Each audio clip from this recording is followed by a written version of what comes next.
నమస్తే.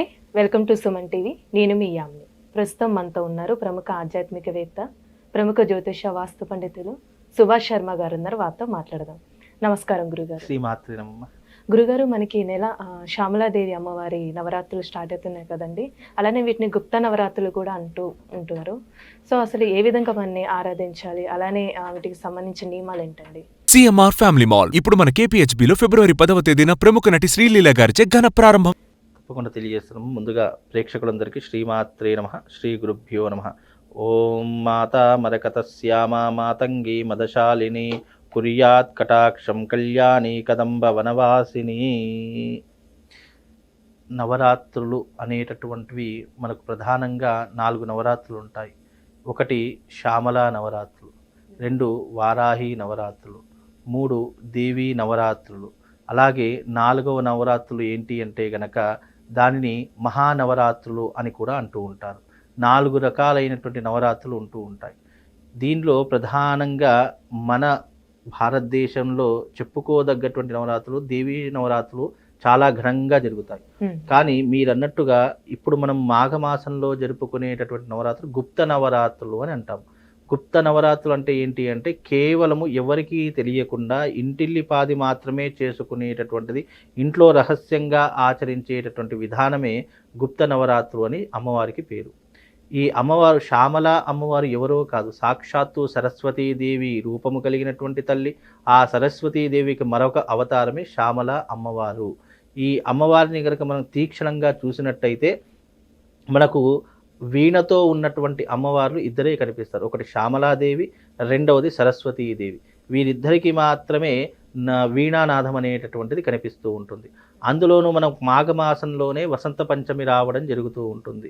అయితే ఈ వసంత పంచమి అనేటటు సరస్వతీదేవికి ప్రతీకగాను, అలాగే శ్యామల అమ్మవారికి 5వ రోజు కూడా చాలా విశేషమైనటువంటి రోజుగాను ఈ నవరాత్రుల్లో చాలా ప్రత్యేకంగా ఆరాధన చేస్తూ ఉంటారు.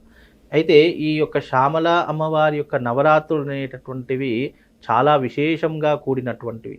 మనిషి యొక్క సంకల్పం ఎలాంటిదైనా సరే, ఏదైనా సరే ఉన్నతమైనటువంటి అధికారాన్ని చేజిక్కించుకోవడానికి, ఆర్థికంగాను, ఆరోగ్యంగాను, జ్ఞానానికి గాను, ఐశ్వర్యానికి గాను అన్నిటికీ అధినాయకురాలైనటువంటి తల్లి రాజశ్యామల అమ్మవారు.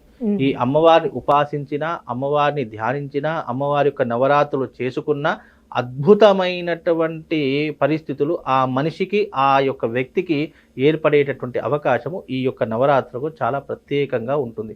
అందుకే మాఘమాసం అంతా కూడా శ్యామల అమ్మవారికి కేటాయించినటువంటి రోజులుగాను, అమ్మవారికి సంబంధించినటువంటి రోజులుగాను వ్యవహరించబడుతున్నాయి. అందుకే ఈ శ్యామల నవరాత్రులు అనేటువంటి చాలా విశేషమైనటువంటివి. అమ్మవారిని ఉపాసన చేసుకోవడానికి, అమ్మవారిని ఆరాధన చేసుకోవడానికి చాలా అద్భుతమైనటువంటి రోజుగా కూడా ఈ నవరాత్రులను చెప్పుకోవచ్చమ్మా. గురుగారు, ఇప్పుడు ఈ నవరాత్రులు అనేది ఏ విధంగా మనం ఆచరించాలండి? ఒకవేళ చేసుకోలేని వాళ్ళు అసలు ఏ విధంగా చేస్తే మంచిది? అయితే ఈ శ్యామల అమ్మవారి యొక్క నవరాత్రులు అనేటటువంటి చేసుకునేటటువంటి వారు చక్కగా అమ్మవారి యొక్క చిత్రపటాన్ని, రాజశ్యామల అమ్మవారికి సంబంధించిన చిత్రపటాన్ని ఒక పీట మీద ఏర్పాటు చేసుకొని దాని ముందర అఖండ దీపాన్ని వెలిగించుకోవాలి. అలాగే ఆ పీట మీద అమ్మవారికి సంబంధించిన పూర్ణ కలశాన్ని పెట్టుకోవాలి.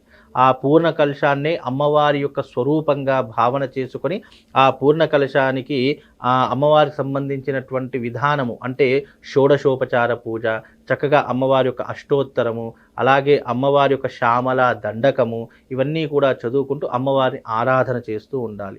అలాగే ఎవరైతే 9 రోజులు కంటిన్యూషన్గా చేసుకుంటారో వాళ్ళు తప్పకుండా అఖండ దీపాన్ని వెలిగించుకొని ఆ యొక్క అఖండ దీపము 9 రోజులు ఏమాత్రము పోకుండా, అంటే కొండెక్కకుండా దానిని అదే రకంగా చూసుకుంటూ ఆ కలశాన్ని అమ్మవారి స్వరూపకంగా పూజ చేసి గణపతి గౌరీదేవి యొక్క ఆరాధన చేసుకొని చక్కగా మడితో అమ్మవారిని ఆరాధన చేసుకోవాలి. ఈ అమ్మవారికి ఉదయకాలము కంటే రాత్రి సమయం పూజ చాలా విశేషమైనటువంటి పూజా విధానం కనుక మనం ఉదయకాలం ఒకవేళ మిస్ అయినప్పటికీ కూడా సాయం సంధ్య వేళలో ఈ యొక్క రాత్రి సమయంలో చేసేటటువంటి పూజ చాలా ప్రామాణికమైనటువంటి పూజ. అమ్మవారికి ఇష్టమైనటువంటి సమయము సాయంకాలం విశేషమైనటువంటి పూజ. ఈ రకంగా అమ్మవారిని ఆరాధన చేసుకోవాలి. అమ్మవారికి ఇష్టమైనటువంటి నైవేద్యములు ఉంటాయి. అవి పరమాన్నము, దద్దోజనము, పులిహోర, చక్కెర పొంగలి, అలాగే అమ్మవారికి సంబంధించినటువంటి పళ్ళు. అండ్ అమ్మవారికి దానిమ్మ పళ్ళు అంటే చాలా ఇష్టము. దాడిమి కుసుమప్రియ అని చెప్పేసి అమ్మవారికి పేరు. అందుకే దాడిమి ఫలము అని అంటే కనుక దానిమ్మ పండు. ఆ దానిమ్మ పండు యొక్క నైవేద్యం అనేటువంటి పెట్టినా కూడా అమ్మవారు పరమ సంతోషరాలవుతుంది. అలాగే అమ్మవారికి ఇష్టమైనటువంటిది మరకతము. అమ్మవారి యొక్క కూడా ఎలా ఉంటుందంటే మరకతం యొక్క రంగు ఏ రకంగానైతే ఉంటుందో అమ్మవారి యొక్క వర్ణం కూడా అలాగే ఉంటుంది. అందుకే మాతా మరకత శ్యామ. మరకతము అంటే ఆకుపచ్చ రంగులో ఉండేటటువంటి తల్లి అమ్మవారి యొక్క స్వరూపము. అమ్మవారి యొక్క స్వరూపము మనకు అనుగ్రహం ఎట్లా కలుగుతుంది, అనుగ్రహం కలిగిందా లేదా అని తెలుసుకోవడానికి ఒక సంకేతం ఉంది. ఎక్కడైతే అమ్మవారి యొక్క అనుగ్రహం దొరుకుతుందో ఆ ఇంట్లో రామచిలకలు వస్తాయట. అంత విశేషంగా అమ్మవారి యొక్క అనుగ్రహం కలుగుతుంది.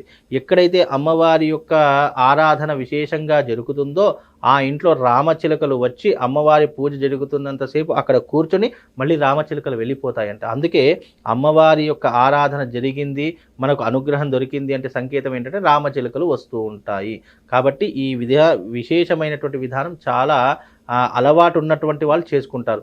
ఒకవేళ అలవాటు లేదండి, ఒకవేళ మేము మర్చిపోయాము, అయ్యో మాకు ఏదో దీని గురించి తెలియదు అని అనుకున్నటువంటి వాళ్ళు కూడా అమ్మవారి యొక్క రాజశ్యామల యాగం అనేటటువంటిది ఉంటుంది. ఈ 9 రోజుల క్రతువులు ఒకే రోజులో మాకు పుణ్యం రావాలి అంటే గనక ఈ మాఘమాసంలో ఏదో ఒక రోజు వినియోగించుకొని అమ్మవారి యొక్క రాజశ్యామల యాగాన్ని కనుక చేసుకుంటే అమ్మవారి యొక్క 9 రోజులు పూజ చేసిన ఫలితము ఆ ఒక్క యాగం ద్వారా కలుగుతుంది. ఈ రకంగా కూడా అమ్మవారిని మనం ఆరాధన చేసుకోవచ్చు, యాగం చేసుకోవచ్చు, 9 రోజులు నవరాత్రులు చేసుకోవచ్చు. చేసుకోలేనటువంటి వారు కూడా అమ్మవారిని స్మరణ చేసుకొని ఉపాసన చేసినా, ఉపవాస దీక్ష వహించినా కూడా, అంటే అమ్మవారి మనస్సులోనే స్థాపన చేసుకోవడం, మనస్సులోనే అమ్మవారి యొక్క నామస్మరణ నిరంతరము చేసుకోవడం కూడా ఒక గొప్పదైనటువంటి క్రియ. కనుక ఈ రకంగా చేసుకున్న అమ్మవారి యొక్క అనుగ్రహం సంపూర్ణంగా వాళ్లకు వాళ్ళ కుటుంబానికి కలుగుతుందమ్మా. గురుగారు, ఇప్పుడు అమ్మవారిని అంటే ఉపాసన చేస్తూ ఉంటాం కదండి, ఆ టైంలో ఎలాంటి మంత్రం చదివితే మంచిదండి అసలు? అయితే అమ్మవారికి సంబంధించినటువంటి అనేక విధములైనటువంటి మూల మంత్రాలు ఉన్నాయి, మూల బీజాక్షరాలు ఉన్నాయి. కానీ అది అందరూ చేసుకోవడానికి అర్హత లేదు. కాబట్టి అమ్మవారి యొక్క ఉపాసన చేసుకునేటటువంటి వాళ్ళు ఎవరైనా స్మరించేటటువంటి నామము, పురాణోక్తంగా ఉన్నటువంటి నామం ఒకటి చెప్తారు. అంటే నామానంటే శ్లోక రూపకంగా చెప్తాను. ఓం మాతా మరకతస్యామా మాతంగి మదశాలిని కుర్యాత్ కటాక్షం కళ్యాణి కదంబ వనవాసిని అనేటటువంటి మంత్రం చదువుకోవచ్చు. ఇంకో మంత్రం కూడా చెప్తాను. మాణిక్య వీణాం ఫలాలయంతీం మదాలసాం మంజుల వాగ్విలాసాం మాహేంద్ర నీలద్యుతికోమలాంగిం మాతంగ కన్యాం మనసా స్మరామి చతుర్భుజే చంద్రకళావతంసే కుచోన్నతే కుంకుమరాగశోణే పుండ్రేక్షుపాశాం కుశపుష్పభానహస్తే నమస్తే నమస్తే జగదైకమాతః అనేటటువంటి మంత్రాన్ని కూడా ఇది ఎవరైనా చదువుకోవచ్చు. ఇది యూనివర్సల్. ఈ మంత్రం ఎక్కడైనా కావాలంటే లలితా సహస్రనామం అనేటటువంటి గ్రంథంలో కింద మనకు కనిపిస్తూ ఉంటుంది. ఈ మంత్రాన్ని చదువుకున్న అమ్మవారి యొక్క పరిపూర్ణమైనటువంటి అనుగ్రహం కలుగుతుంది. ఈ శ్లోకము వీళ్ళే చదవాలి, వీళ్ళు చదవకూడదు అనేటటువంటి విధానం ఏం లేదు. ఈ శ్లోకం ఆడవాళ్ళు చదువుకోవచ్చు, ముఖ్యంగా చిన్నపిల్లలు. ఎందుకంటే జ్ఞానము, చదువు, తెలివితేటలు కావాలి అని అనుకునేటటువంటి వాళ్ళు ఈ నవరాత్రుల్లో పిల్లలతో శ్యామలా దండకాన్ని బైహాట్ చేయించండి. వాళ్ళు జీవితంలో మంచి ప్రయోజకులు అవుతారు, మంచి జ్ఞానవంతులు అవుతారు. అంటే చదువుకున్నది గుర్తుండడానికి శ్యామలా దండకం ఒక్కటి చదువుకుంటే చాలు, వాళ్ళు జీవితంలో దేన్ని మర్చిపోరు. చదువుకున్నది ఎప్పుడూ కూడా వాళ్ళ బ్రెయిన్లో స్టోర్ చేసినటువంటి విధంగా ఎప్పుడూ కూడా ఉంటూ ఉంటుంది. కనుక ఈ నవరాత్రిలో పిల్లలతో శ్యామలా దండకాన్ని చదివించండి, గొప్ప జ్ఞానవంతులు అవుతారమ్మా. చాలా చక్కగా తెలియజేశారు గురుగారు, ధన్యవాదాలు. శ్రీమాత్రే.